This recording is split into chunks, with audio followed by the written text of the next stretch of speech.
Hi, boys and girls. So this is a lesson about drawing three-dimensional flags and banners, like a flag whipping in the wind or a banner that says like congratulations or happy birthday or a title of a book. If you like this lesson, you might try the second one that's for a little bit older kids. But go ahead and try it out if you like this first one, okay? So all you need for this lesson is a pencil with an eraser. I'm not really concerned with making a mistake with this lesson at all and having to fix it. So I'm going to go ahead and use a Sharpie because it'll be easier for you to see it.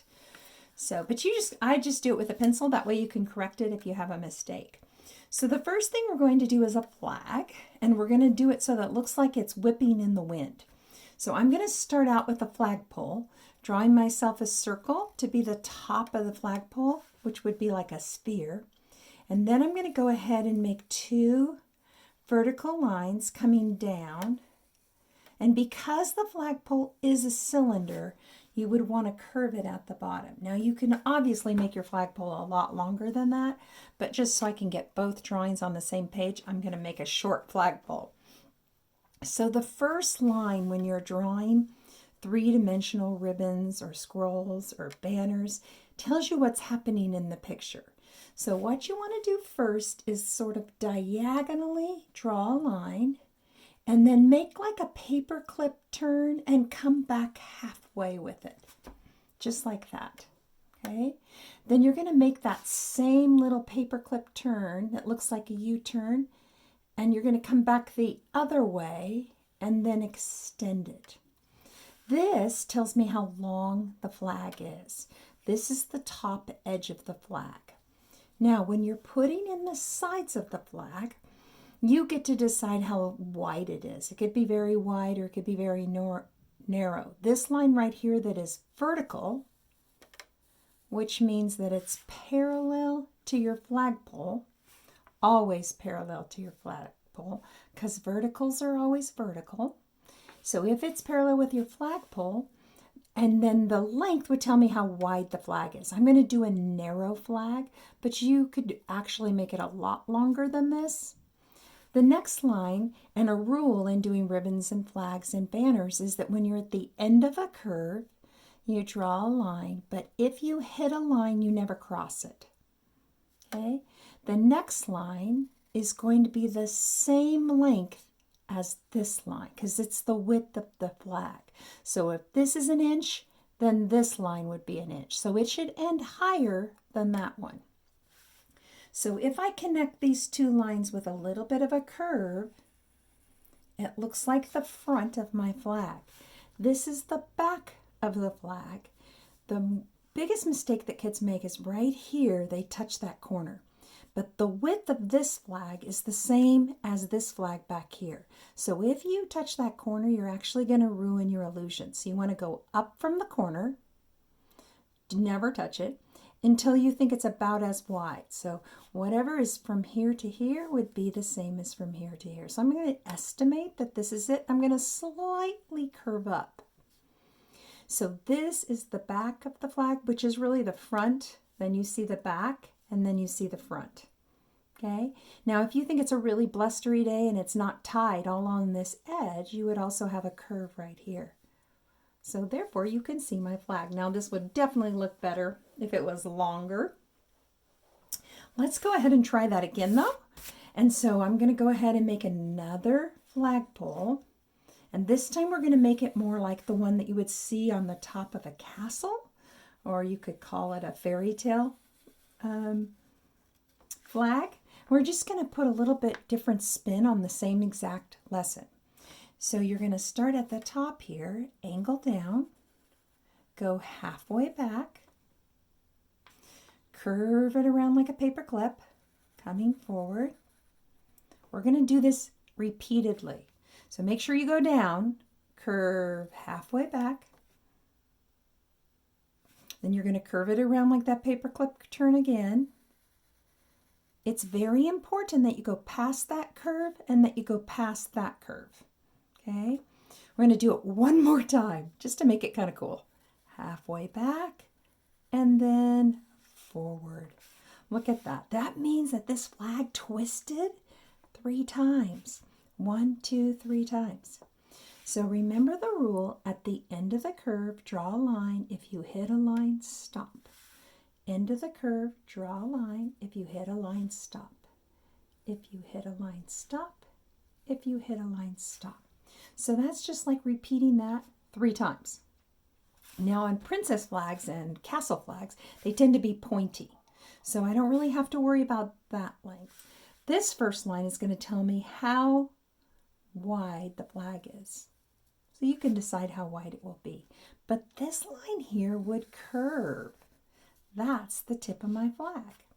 So whatever length this is, then I would go ahead and make that one the same length at the very edge of the curve, and that one the same length at the very edge of the curve. This is a little piece of scrap paper. I just want to show you that you want to make sure you don't put it in like that, because you're not at the tippy edge of the curve. You always want to be at the tippy edge of the curve, okay? Tippy edge, tippy edge, tippy edge. Okay, so if this one goes down, then this one can go up slightly. Then this one would go down slightly. Then what would this one do? Go up slightly. See the pattern? Up, down, up, down. And then if you think it's blowing in the wind, you could put a little curve right here too. So this is pretty cool. You could go ahead and put that on top of a castle, and that would be quite special. So this would be a flag. Remember, it could be much wider if you wanted it to look like the U.S. flag. I'm going to go ahead and pause that for a second. So now we're going to go ahead and do a banner. A banner, you'll see what it looks like when you get it done. But we'll go ahead and start on this piece of paper. By the way, this is just like photocopy paper off my computer printer. Nothing fancy. So I'm going to start up here at the top and go in about 1.5 inches, just estimate. And then on the other side, the exact same spot, go in about 1.5 inches. This line should look similar to that line. Then you're going to do that paper clip turn I told you about and go about halfway back and about halfway back. Then we're going to come forward again, come back. But this way it's going to change just a little bit. We're going to have it curve a little bit in the front, just slightly curving in the front, not a whole lot. And we're going to connect those together. So make sure that you went back and forth. It's important that you didn't go like this. You got to make sure you go in a bit and back a bit, not just a little teeny bit, okay? So once you've got that, remember the rule, at the end of the curve, draw a line. When you hit a line, stop. At the end of the curve, draw a line, hit a line, stop. At the end of the curve, this one tells me how wide my banner is. I'm going to make it a little bit wide. And this one should be the same length because this is the same banner. So you want to eyeball it and say, does this line look like it's the same length as that one? Notice how this curves down slightly. This would do exactly the same thing. It would curve down slightly too. So this is the front of my banner. This would be the back part of the ribbon. So the thickness here would be the same as here. So that's one of those little magic corners that if you touch it, you mess up your illusion. So make sure you come up higher. If this one goes down, then this one would come up a little bit. And this one would come up a little bit. Now you can leave it like that, or you could put a little fancy end on it like this, however you want the end of your ribbon to look. And then you're ready to write on it. So you could put this on a book report and this says world's greatest dog, or you could make a card and put this at the top of the card and then write on it like happy birthday mom and dad, or well, I guess happy birthday mom or dad, whatever you want to write. But the other little trick that I love to teach with this is how to center things on your banner pretty easily. So if you want to write something on there, it's always easier to start in the middle. So what in the world do I mean by that? Well, let me explain. Let's just say you wanted to do a book report on the Magic Tree House books. So you write on another piece of paper, not the same one, Magic Tree House. Now always check and make sure you spelled it all right. Check it with your book because it looks silly when you spell it wrong when it's a book report. So then go ahead and count the letters. 1, 2, 3, 4, 5. and the spaces. So there's a space here and a space here. So 1, 2, 3, 4, 5, 6, 7, 8, 9, 10, 11, 12, 13, 14, 15, 16. So this is 16 letters. So half of 16 would be 8, because 8 plus 8 is 16, right? So we need to find the middle here. So if we go now to 8, 1, 2, 3, 4, 5, 6, 7, 8, this is the middle of my banner. Let's check it. 1, 2, 3, 4, 5, 6, 7, 8. Perfect. So where should that R and B, E be? Right in the middle. So if I went in like this, and I put my R here, and my E here, and then my E here, and my T here, now I know how much room I have for magic and house. And I'm not going to get a banner that says magic tree, running out of room. Because if you can't get this on here, you can't get the rest of it on there. So now I'm looking at it and I'm thinking, okay, I get to write house over here, House-E, and I get to write magic over here. I'm looking about how much space I left, A-G-I-C. Isn't that cool how that works out pretty good? So always start where?